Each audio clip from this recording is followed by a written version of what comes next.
कुरान के नुस्खे को फाड़कर नाचने वाली लड़कियों के पैरों के नीचे डाल दिया। अस्सलामु अलैकुम रहमतुल्लाह। बिस्मिल्लाहिर्रहमानिर्रहीम। अल्लाह के अज़ाबात के वाक़यात। तुर्की में कुरान पाक की तौहीन करने पर अज़ाब इलाही का अचानक नुज़ूल। तुर्की में गुज़िश्ता साल अगस्त में आने वाले ज़लज़ले के हवाले से बाज़ तुर्की अखबारात में शाये होने वाले वाक़यात इंतहाई इबरतनाक हैं।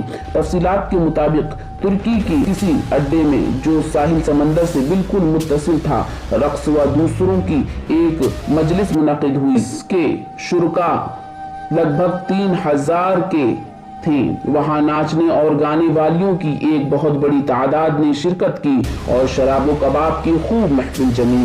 एक फंक्शन के लिए इसराइल से खुसूसी तौर पर यहूदी नाचने और गाने वाली लड़कियां दरामद की गईं, जो इंतहाई बेहया थीं। फंक्शन में 30 से जायद तुर्की जदल शरीक थे। बताया जाता है कि इस वक्त जबकि इंतहाई बेहयाई और फहश मनाजिर पर मबनी मजलिस जारी थी कि एक तुर्की जदल ने एक कैप्टन के जरिए कुरान करीम का एक नुस्खा मंगवाया और उससे पढ़ने को कहा। जब उसने पढ़ा तो उसकी तफसीर पूछी तो उसने लाइल्मी का इजहार किया। उसके बाद मज़कूर जज़ल ने कुरान करीम के नुस्खे को ले लिया और फाड़कर नाचते हुए यहूदी और तुर्की लड़कियों के पांव के नीचे डाल दिया।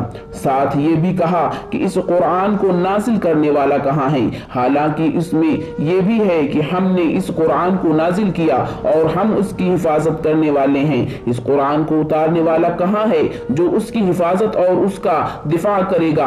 इस दौरान उस कुरान करीम को लाने वाले कैप्टन पर इंतहाई खौफ तारी हो गया। अचानक वो तेजी से बहरी अड्डे से बाहर आ गया। शायद उसकी वजह ये हो कि ये शख्स उस बहरी अड्डे पर आने वाले अजाब के इब्तिदाई लम्हात का चश्मदीद गवाह बन सके।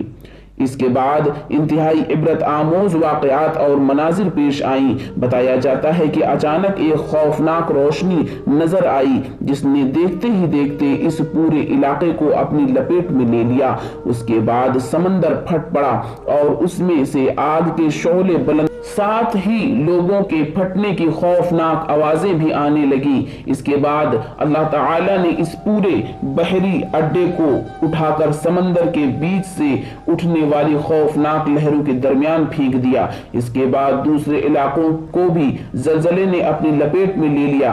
अजीब बात यह है कि मज़कूर प्रोग्राम में शरीक तुर्की, अमेरिकी और इसराइली फौजियों और नाचने गाने वालियों की लाशों का कुछ पता न चल सका कि वो कहां गईं। तमाम तर वसाइल होने के बावजूद अब तक वो लाशें समंदर से बाहर ना आ सकी।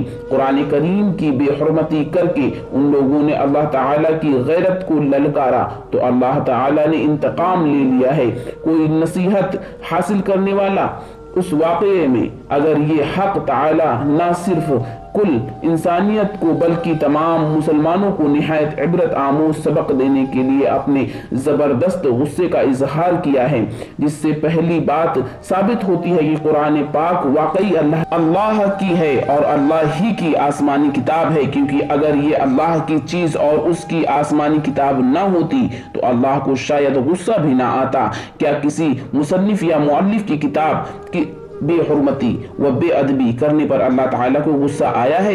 जाहिर है इंसानी खराब व बर्बाद होकर इस पर गुस्सा किसी और को आए। दूसरी बात यह है कि किसी चीज की जिस दर्जे शोहरत वाली चीज है बेहुरमती व बेअदबी होगी उतनी ही दर्जा शिद्दत का उसको गुस्सा भी आएगा।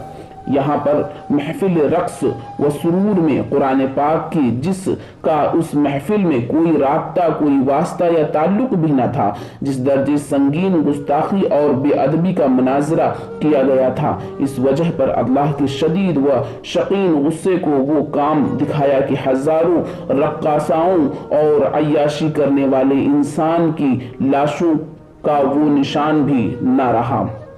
अल्लाह हम सब की हिफाजत फरमाए। अस्सलामु अलैकुम रहमतुल्लाह।